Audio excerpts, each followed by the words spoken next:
পলাশ সাহা এই দুনিয়ার মায়া ত্যাগ করার পরে কিন্তু একদল দোষ দিচ্ছে পলাশ সাহার ওয়াইফ সুস্মিতাকে, একদল দোষ দিচ্ছে মাকে।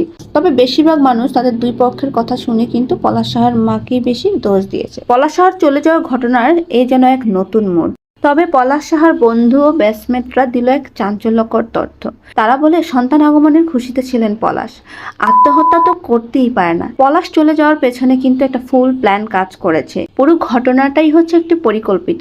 চিরকুটের হাতের লেখা যেটা দেখছেন এটা পলাশের নয়, তার নিকট আত্মীয় ও বিশ্ববিদ্যালয়ের বন্ধু ব্যাচমেটরা কিন্তু এই জিনিসটাকে পুরো অস্বীকার করেছে। এই হ্যান্ডরাইটিং নাকি পলাশেরই নয়। পলাশ সাহার এই ঘটনাটা যদি তার অফিসেই হয়ে থাকে এবং তার বন্ধু বান্ধব বলছে হ্যান্ডরাইটিংটাও তার না। একটা মানুষ সকালবেলা অফিসে গেল, অফিসে গিয়ে এমন একটা কাণ্ড ঘটালো, আর এই মানুষটাকে ঘিরে তার মা আর বউকে কিন্তু অনেক অপমান অপবাদ দেওয়া হচ্ছে। তো আমরা চাই যেন এটার সঠিক তদন্ত হোক। তো ভিউয়ার্স, এই বিষয়ে আপনাদের কি মতামত অবশ্যই কমেন্টে জানাবেন।